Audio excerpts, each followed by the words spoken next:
Esas predicciones estamos esperando que la inteligencia artificial las potencie para que cada una de nuestras experiencias virtuales sean personalizadas y únicas. En las redes sociales vemos mucha personalización. El timeline de cada persona, lo que vemos en TikTok, lo que vemos en Instagram es completamente único entre una persona y la otra, y eso es lo que hace que pasemos más tiempo ahí. Las habilidades que son del humano, que no podemos dejarnos de ellas, sino que hay que fortalecerlas, hay que educarlas, hay que mejorarlas, es la creatividad. La empatía es una habilidad humana y ahí también ChatGPT puede fingir tener empatía por ti. Y el tercero, que es muy importante, es Cada vez que reviso las estadísticas de este canal, me doy cuenta que más del 70% de las personas que nos visitan no están suscritos. Así que te pido de favor que vayas y verifiques si ya te suscribiste.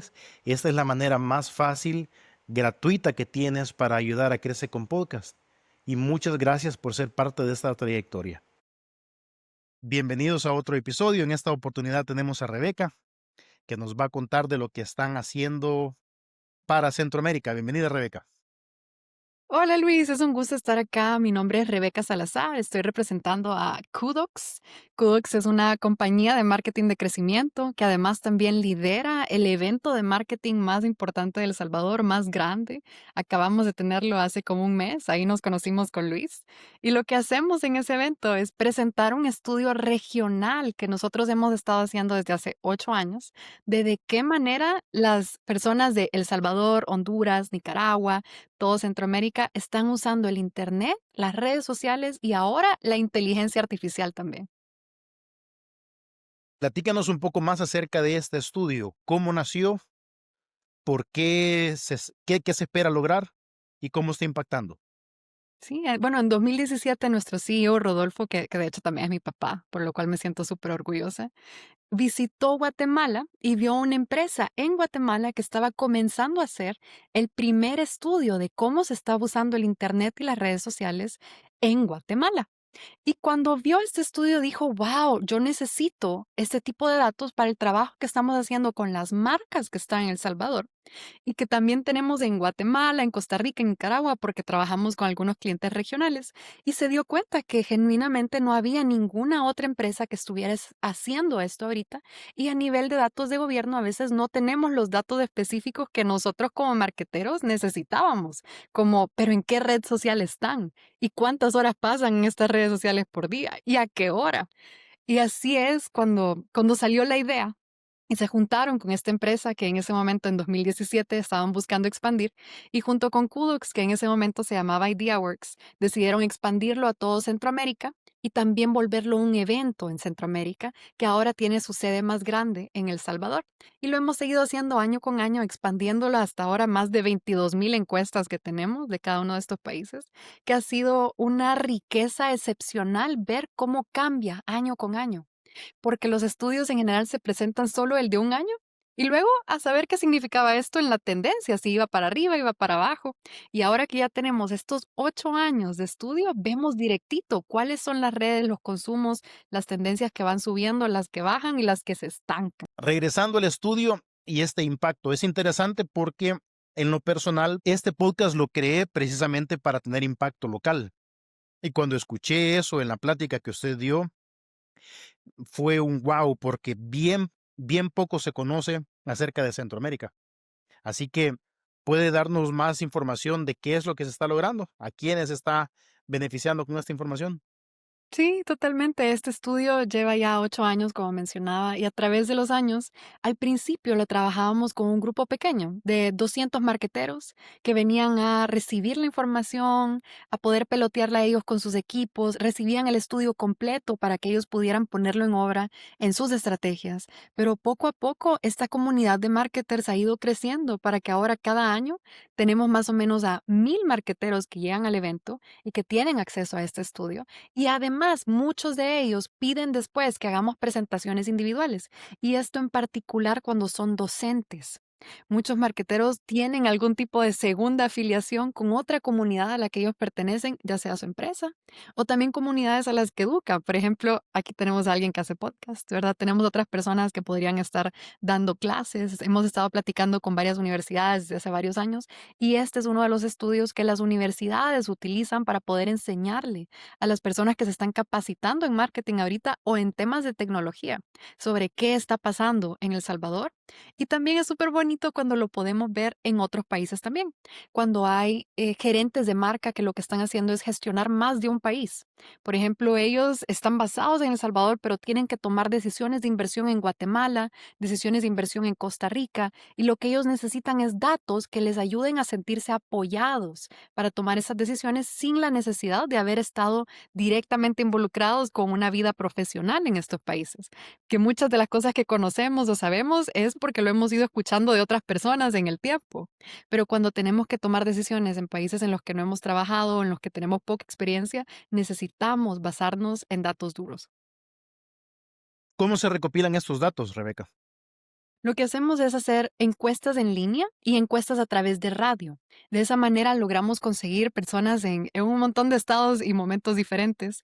Recopilamos encuestas en todos los departamentos del país. Nos aseguramos que esté balanceado en género y nos aseguramos que esté balanceado en edades también. Y lo mismo en los otros países. Gestionamos con nuestros partners y aliados estratégicos de los otros países y lo hacemos también a través de Facebook, de Google, de YouTube y de Instagram para poder tener personas que vienen de diferentes redes sociales también. ¿Qué estudio, qué parte de este estudio le ha llamado más la atención? Lo más interesante para mí, año con año, que este es un sesgo personal que yo tengo, es que hayan tantas personas que estén utilizando todavía la red social de Facebook.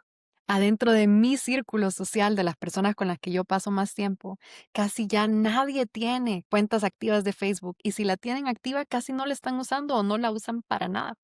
Pero lo que vemos en los datos es que el 89% de salvadoreños sí tiene una cuenta activa de Facebook y de ellos, uno de cada tres, esa es su red social favorita. Así que todavía hay muchas personas adentro de Facebook. Lo que calmó un poquito mi corazón fue que sí me di cuenta que va en picada para abajo a través de los años. Y creo que eso es lo que explica por qué alrededor de ciertos círculos vemos cada vez menos Facebook y como marqueteros lo que estamos publicando en Facebook cuesta mucho más que despegue porque de cierta manera Facebook sigue saturado de contenido, pero tiene cada vez menos personas activas y eso está generando un desbalance. Por el otro lado, un tema que me interesó un montón fue ver a través de los años cómo subió en picada TikTok, que TikTok ha venido a revolucionar la manera en la que nosotros interactuamos con las redes. Fue por TikTok que todas las otras redes sociales comenzaron a sumarse en el tema de los videos cortos. Y ahora TikTok está muy en camino para ser la red social más utilizada por Centroamérica. Y esto en todas las edades, no solamente la gente que tiene menos de 30, sino que vemos personas de hasta más de 65 años adentro de TikTok, una red social con edades súper balanceadas. En mi caso, yo comencé a publicar mi podcast en Facebook y no tuvo despegue. Es una realidad de la que está hablando. Usted también se denomina como antropóloga. ¿Puede decirnos qué es esto y por qué deberíamos nosotros considerarlo también? Claro que sí. Bueno, yo soy antropóloga, estudié en Singapur y el enfoque de antropología en la universidad que estudié era que la antropología fue en su primer momento una manera para conectar diferentes culturas. Que era lo chivo, porque yo era una salvadoreña en Singapur tratando de conectar con un montón de culturas. Habían personas de India, personas de China, personas de África, personas de muchos países y continentes diferentes, y yo quería conectar con ellos desde su perspectiva. Eso es lo primero en lo que me ayudó a la antropología. La antropología te ayuda a conectar con personas de otra cultura sin tenerles miedo, sino que aprendiendo a crear los lazos culturales entre ellos. Y lo otro chivo, que fue la aplicación que más me enseñaron en la universidad, la otra fue experiencia vivida, ¿verdad? Pero la otra en la universidad fue que era poder conectar entre diferentes industrias, porque no nos damos cuenta de cómo es de difícil a veces para nosotros conectar. Ya es difícil conectar entre hombres y mujeres, porque a veces tenemos otra perspectiva, pero también es difícil conectar adentro de alguien que es muy técnico, enfocado en ingenierías, por ejemplo, con una persona que es muy creativa, muy enfocada al lado humano. Y los antropólogos nos volvemos mediadores entre industrias y mediadores entre profesiones también, para poder llevar a un acuerdo. Porque lo que ha pasado en el mundo es que cada vez son más especializados nuestros roles, más especializadas nuestras disciplinas y hay especialistas de todo. Se multiplican las diferentes maneras de aprender y de entender el mundo. Pero lo que hacemos los antropólogos, salud, es poder integrar personas con perspectivas diferentes a través de lazos culturales que los ayudan a ver una perspectiva y la otra, una perspectiva y la otra. Y eso se llama la subjetividad, porque siempre va a haber objetividad en el mundo y también subjetividad, y los antropólogos las unimos para que sean una sola red conectada. Y pues creo que ha de ser un gran beneficio ahora que ella tiene tanto estudio de tanta persona. Ahora se puede entender mejor esos detalles. Sí, me encantan las investigaciones y no esperaba que ese iba a ser mi camino, pero ya llevo ahorita ya varios años comenzando con una consultoría que hice con Netflix por más de un año, en la que estaba ayudándoles a entender de qué manera o por qué es que algunos contenidos de otros países conectaban muy bien con otros países, que Netflix es muy bueno con esto, ¿verdad? Ellos son los maestros en decir, vamos a sacar contenido de todos los países que se pueda y se van a viralizar en todos los países del mundo también. Netflix cambió mucho la perspectiva de que todo el contenido de entretenimiento saliera solamente de los Estados Unidos, que ha sido la capital del entretenimiento por mucho tiempo, pero ahora todos consumimos contenido o hemos consumido al menos un poco de contenido de México, de Brasil, de Europa, de bastante de Corea también, de China. Y todas estas perspectivas culturales para Netflix eran muy valiosas, poder ver cómo conectaban al mundo a través del entretenimiento. Este podcast llega a muchas personas en diferentes países de Centroamérica. De región, de país a país, esto hay una gran variedad de personas. Lo que yo quiero saber de su perspectiva es, a partir de esto que aprendió con Netflix, ¿cómo logran ellos cautivar a las personas de otras culturas trayéndole una historia de un país determinado? Yo diría que ni ellos saben, ¿verdad? Lo que hacen es poner apuestas de entretenimiento, apuestas de lo que ellos ven de valor artístico, porque parte de cómo ellos decidieron crecer es que iban a poner sedes y oficinas alrededor del mundo, y que iban a comenzar a contactar con talento local. ¿Por qué? Porque cuando comenzó Netflix, ellos debían pagarle una licencia a todas las películas y series que ellos estaban rentando de los estudios de Hollywood. Y ese modelo de negocios era muy similar a Blockbuster o a cualquiera de las otras que nos rentaban videos, ¿verdad? Que le pagas una licencia a alguien más que creó el contenido y tú únicamente tenés un corte de la distribución. Cuando Netflix decidió hacerse ya no solamente una distribuidora, sino que una productora de series, fue increíble. ¿Por qué? Porque tenían que competir de una manera bien distinta. No podían ponerse ahí a competir con HBO, con Disney, no podían competir en el mismo mercado. Y lo que decidieron fue comenzar a crear producciones que eran muy diferentes, de bastante menos presupuesto, porque no había competencia y había mucha necesidad de mercado. Y se dieron cuenta que había una recepción gigante por esas culturas. Querían ser conocidas y llevadas a otro nivel, a un nivel artístico. En parte fue un esfuerzo de gobiernos también, gobiernos empujando a que si Netflix quería poder operar en esos países, que tenía que tener un porcentaje mínimo de productos que se hubieran desarrollado en su país, así como tenemos un porcentaje mínimo que debe aparecer de contenido local adentro del cable, por ejemplo, o de la televisión para poder hacer un mínimo de construcción de cultura adentro de cada país. Entonces Netflix se fue adaptando al mercado de esta manera, pero luego comenzaron a sorprenderse mucho de que estos contenidos y series que ellos creaban en un país viajaba a muchísimos otros países diferentes. Uno de los casos que más los sorprendió fue el juego del calamar. El juego del calamar, ellos pensaron que estaban produciendo una serie que solo se iba a ver en Corea. Pensaron que era muy específica, que era demasiado violenta para poder salir a otros lugares y les explotó de una manera que no tenían ni idea de por qué. Y ahí salimos todos los antropólogos de regreso a revisar qué pasó, qué pasó, qué pasó, ¿verdad? Y no sabemos, a cada país le gustó algo diferente. Pero esa es la belleza de lo humano, de lo artístico, que puede viajar a través de culturas, y Netflix lo que hizo fue posibilitarlo, hacer lo que fuera una posibilidad, crear mucho contenido en varios países y luego vieron, experimentaron qué es lo que va a viajar y qué es lo que no, no lo sabemos. Son movimientos artísticos. Usted siendo antropóloga, ¿qué recomendación le daría a los marqueteros? Y algo de lo que debemos hacer y de lo que debemos dejar de hacer. Importante. Em, Algo que debemos dejar de hacer. Debemos de dejar de pensar que adentro de un equipo de marketing solamente va a haber una perspectiva correcta. Los equipos de marketing, por más que todos digamos, todos estudiamos marketing, ¿verdad? Nadie piensa igual.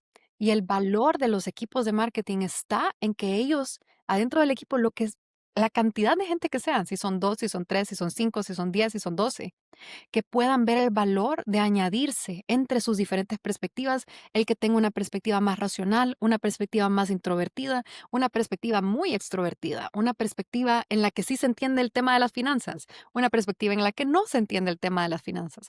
Cualquiera de estas cosas que nos hacen humanos en los equipos de marketing son extremadamente valiosas y es lo que nos va a ayudar a poder crear campañas e iniciativas que verdaderamente conecten con el público que queremos conectar, porque de una solamente no logra salir todo.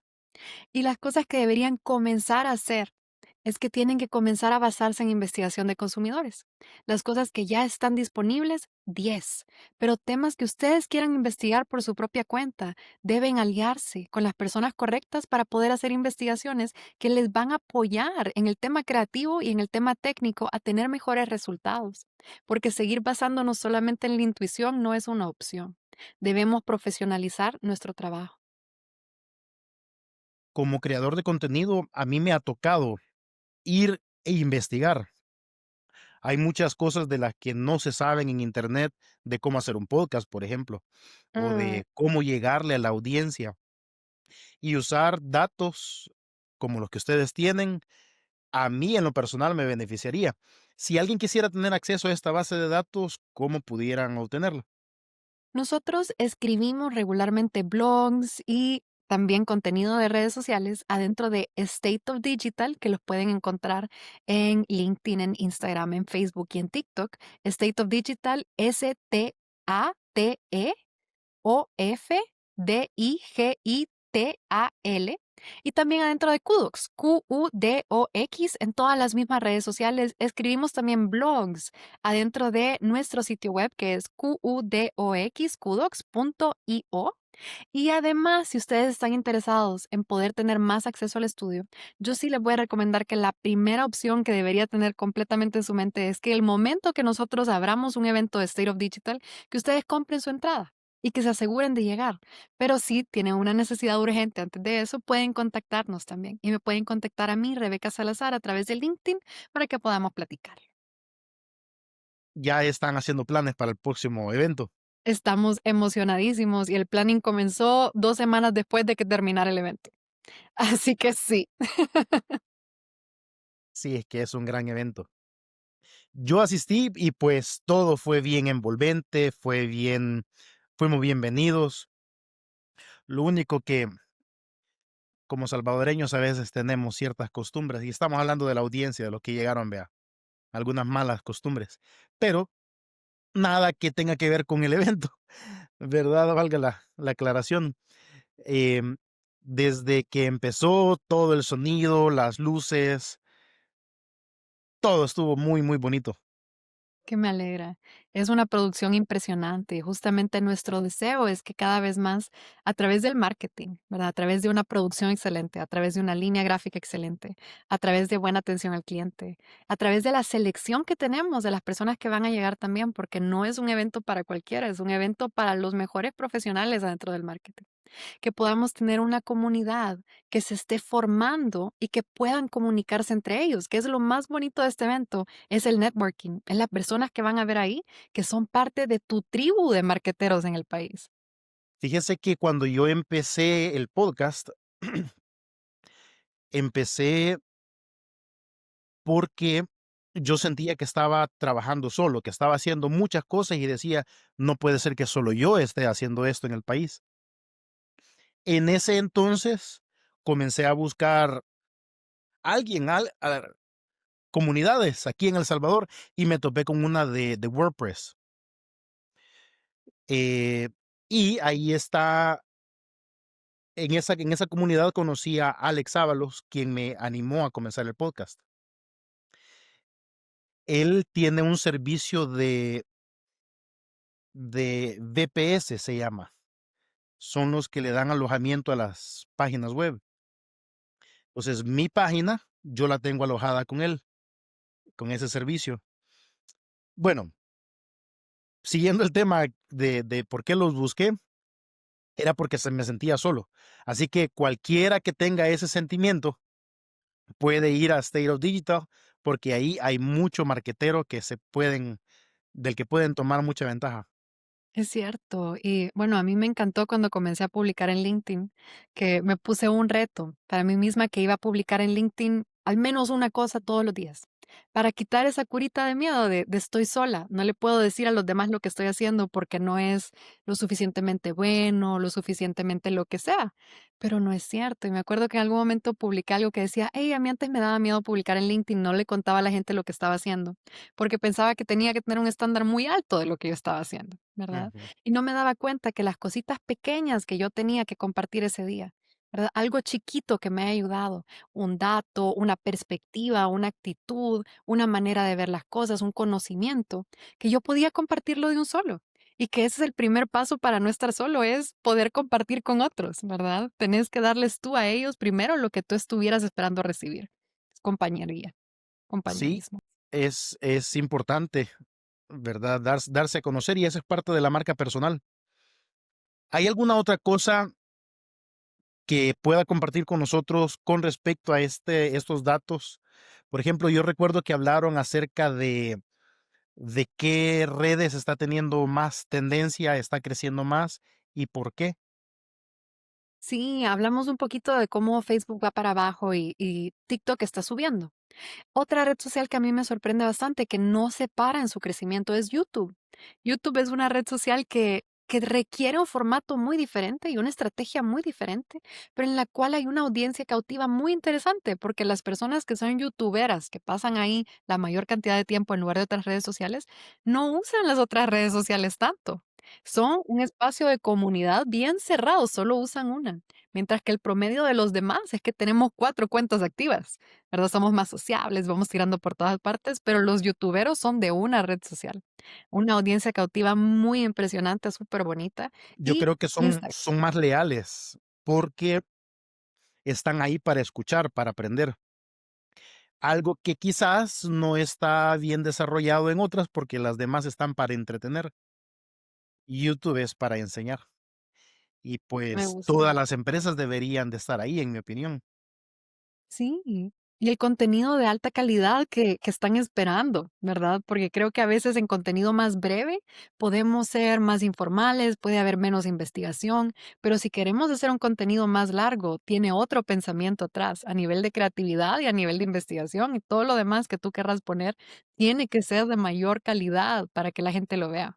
Cuando vemos a los youtubers que logran hacer que las personas estén viendo su video 1 hora, 2 horas, 3 horas, es impresionante porque han encontrado completamente su salsa. Están exactamente donde deberían estar, en el top of their game. Sí, es cierto. No es fácil, es producción, es todo un trabajo, hay que invertir. Muchos pensamos, al menos ese era yo cuando empecé el podcast, que solo era venir y ponerse a hablar enfrente de cámara, traer personas que vengan a hablar también, pero es producción. Es así como Netflix. Netflix, ¿verdad? Tiene que invertir en su producción para tener a la gente cautiva. Lo mismo tenemos que hacer todos los que producimos contenido en Internet. Es cierto. Y esa obsesión por querer darle a las personas lo que ellas quieren, que creo que es el espíritu de todos los Sí. que creamos negocios y los que hacemos marketing, el deseo de conectar. Muchos de los hay un par de personas que he conocido que son podcasteros también, que cuando iniciamos pensamos que no pensamos en la audiencia. A Mm, medida pasamos, publicando más contenido, nos dimos cuenta que lo central es la audiencia. Si no le damos a la gente lo que quiera, no se van a quedar. es Así que sí totalmente cierto, es importante. totalmente cierto. Y bueno, me quedo pensando ahorita un poco en el tema del estudio, cuáles otros datos fueron muy relevantes para mí, fue el uso de la inteligencia artificial ahorita. Las personas están encontrando un compañero gigantesco en ChatGPT, en Gemini, Copilot, etcétera. Y hemos visto que el 67% de salvadoreños ya han usado un chat de IA, y eso es de todos los salvadoreños conectados. Significa en San Salvador y en Santa Ana y en San Miguel, 67% de las personas ya lo han usado al menos una vez. Y de esas personas, uno de cada tres lo usa de manera diaria. Así que le han hallado mucha utilidad en sus vidas, le han hallado utilidad en sus trabajos, en sus estudios, por curiosidad, por diversión, y hay tantos usos randoms que las personas le están dando ahorita a la inteligencia artificial. Usted fue la que hizo el chiste de que con el ChatGPT 5.0 había muchas personas que se estaban, eh, no sé si suicidando. No, no fue usted, ¿verdad? No, pero sí vi hace poco una noticia relacionada con esto que me dolió mucho, porque es cierto que algunas personas han tomado a ChatGPT como un terapeuta. Y lo difícil de ChatGPT es que realmente más que ser un ente que logra pensar por sí mismo, es un ente que logra poner palabras juntos que tenían sentido con las palabras que se dijeron antes. Es como que estuviéramos jugando un juego de improvisación. Yo te digo, hey, cacha la pelota. Él me dice, sí, aquí está la pelota, la cacho. No importa que la pelota no existía. Y ese es el tema con la inteligencia artificial, que nos va a seguir nuestro juego, va a seguir nuestra perspectiva de las cosas. Y esa tendencia es difícil porque algunos de nuestros pensamientos y tendencias no van hacia cosas buenas. Y si le estamos confiando mucha perspectiva o criterio a ChatGPT, em, podemos caer en un daño muy fuerte. Y hay que tener cuidado, que nunca va a ser lo mismo que hablar con una persona. Una persona tiene una perspectiva, ChatGPT no. Estaba viendo un creador hace poco en inglés que hablaba de que un creador jamás, más bien la inteligencia artificial jamás va a reemplazar a un creador de contenido que sabe pensar, Mm. porque nosotros sí hemos hecho cosas, sí tenemos experiencia de cosas que hicimos con éxito y de las cosas en las que fallamos, mientras que ChatGPT no la tiene. Así que me gustaría saber qué piensa usted al respecto. ¿Es alguien que defiende a capa y espada la inteligencia artificial o hay algunas cuestiones en las que tenemos que tener cuidado? Yo defiendo totalmente el uso de la inteligencia artificial porque no hay manera de evitar que se vuelva un estándar en el mundo. ¿Por qué? Porque la balanza entre los riesgos que tiene y el potencial que nos da de ser más eficientes está completamente desbalanceada. Por más que haya riesgos, los beneficios son demasiado altos, y eso significa que como revolución tecnológica se va a quedar, va a aumentar y tenemos que sumarnos. Ahora sí, con una perspectiva o un criterio correcto, que es lo que estamos intentando hacer cuando tenemos estas conversaciones, es poder educar y recordarnos incluso a nosotros mismos de mantener nuestro criterio. Parte de las investigaciones que hemos hecho con Kudux, llevamos tal vez entre 3 y 5 años hablando de este tema. Llevamos bastante tiempo investigándolo también, aunque la tendencia es reciente, de hace un año. Esto ya era un tema desde hace años de qué iba a pasar, qué iba a pasar, qué iba a pasar. Y parte de las cosas que hemos descubierto que son muy importantes es cuáles son las habilidades que hay que fomentar en el humano y cuáles son las habilidades que siempre van a ser parte de una máquina. Las habilidades que son del humano, que no podemos dejarnos de ellas, sino que hay que fortalecerlas, hay que educarlas, hay que mejorarlas, es la creatividad. Crear cosas siempre va a ser humano. ChatGPT logra adaptar, logra crear una versión, pero no va a crear nada nuevo, va a crear adaptaciones. Entonces, crear es una habilidad humana. La empatía es una habilidad humana, y ahí también ChatGPT puede fingir tener empatía por ti, pero no va a sentir real empatía porque no tiene ninguno de estos sentimientos y no es un humano. La empatía es únicamente humana. Y el tercero, que es muy importante, es el juicio.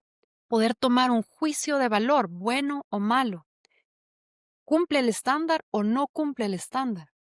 Eso siempre debe ser un humano y yo creo que vamos hacia un futuro en el que los profesionales de todos tipos vamos a tener que ponerle un sello de aprobación a nuestro trabajo, que tal vez fue muy creado, muy adoptado por las máquinas, muy hecho por máquinas, pero nosotros el valor que tenemos como humanos es ese sello de aprobación por el cual tenemos que estar listos incluso a recibir consecuencias legales. Si lo que le dimos, cheque, esto es cierto, esto es verídico, esto está bien hecho.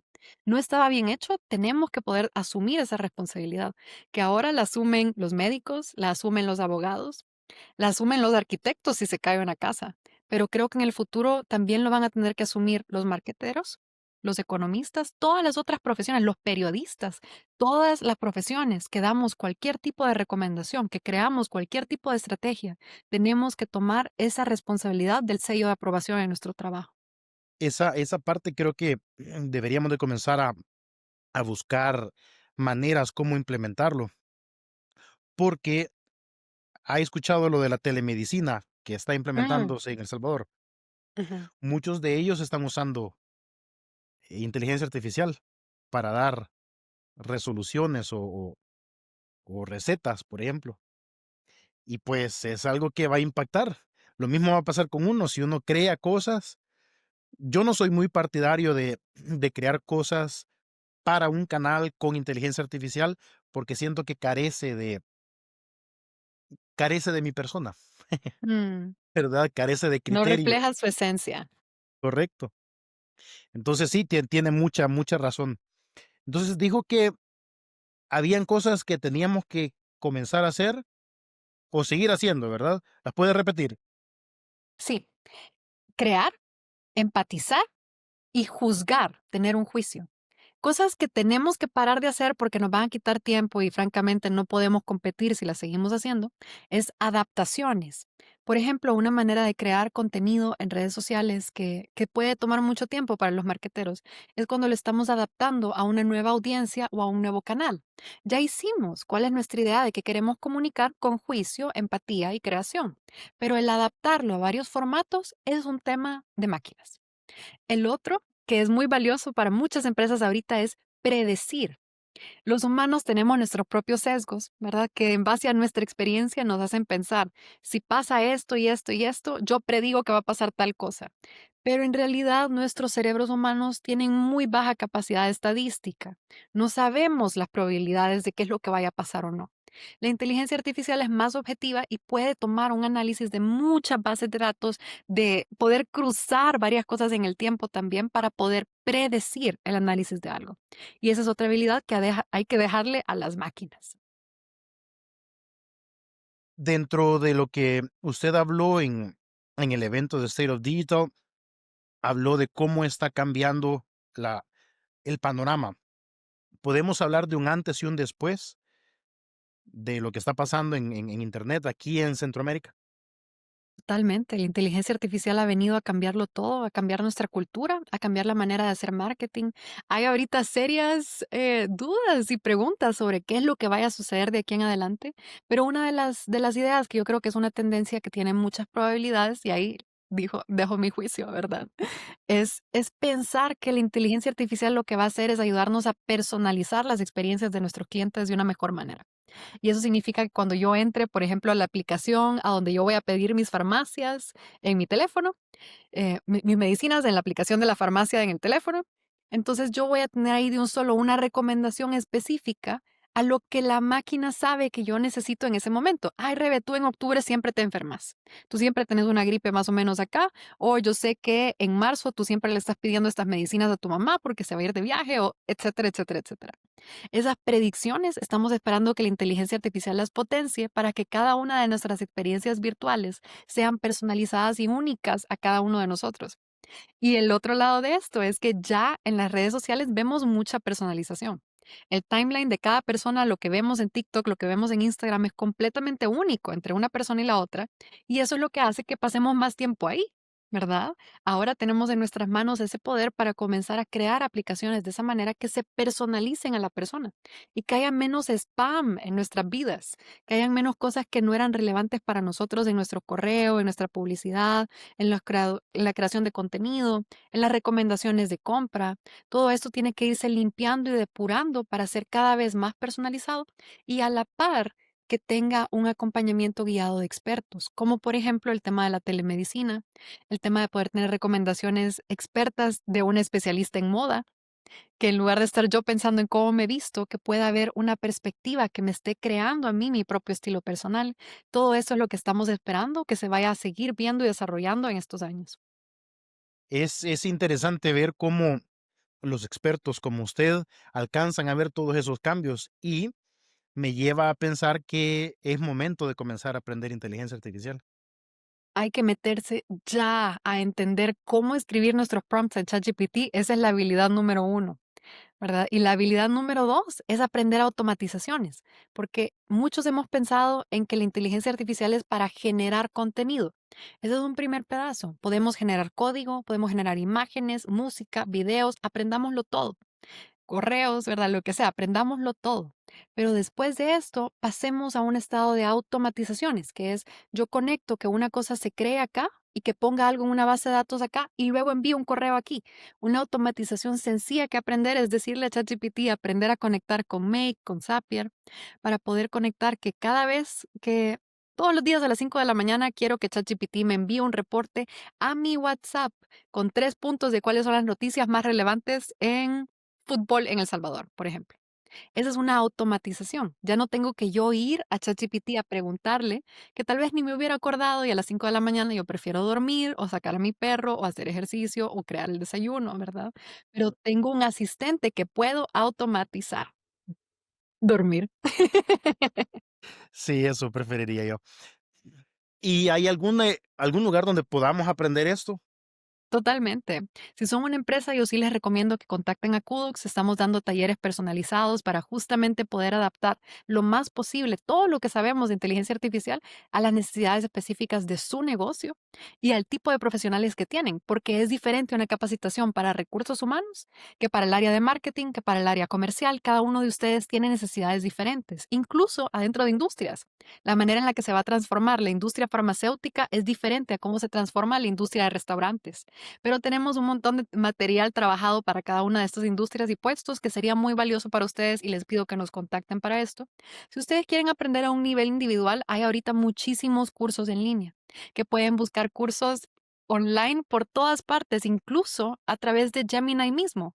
Gemini te enseña cómo usar a Gemini y tú puedes preguntarle a ChatGPT también, ¿cómo uso ChatGPT? ¿Cómo mejorarías tú este prompt? Si quiero hacer esto y esto y esto, ¿cómo podría hacerlo? Y busquen referencias en YouTube. Cuando vean lo que otras personas están haciendo, se van a dar cuenta que el nivel al cual pueden llegar es mucho más alto si ustedes siguen la línea de conversación correcta. Y los expertos siempre van a ser nuestra referencia. Entonces, buscar, ver a nuestros compañeros, preguntarle a las personas a nuestro alrededor qué están haciendo, qué han logrado, cuáles son sus retos y pasar mucho tiempo ustedes experimentando y haciéndolo, pagando por al menos una herramienta de inteligencia artificial que también crea un valor adicional que vale la pena. Yo en lo personal pago por ChatGPT. Le conté a mi esposa que lo estaba pagando, me lo pidió prestado y le digo, ChatGPT es solo para mí, le digo. Lo que pasa es que es personalizado. ChatGPT ya me conoce y yo eso lo he descubierto. Ya me conoce y si dejo que lo use, pues ya no va a seguir hablándome a mí. Y las memorias quedan confundidas, Sí, ¿verdad? Ya no sabe cómo quería que lo trataran.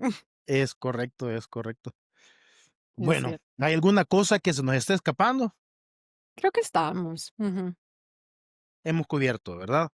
Bueno, muchas gracias, Rebeca, por su tiempo. Voy a dejar en la caja de descripción la información para que la contacten si alguien quiere y nos veremos en el próximo episodio. Muchas gracias, ha sido un gusto.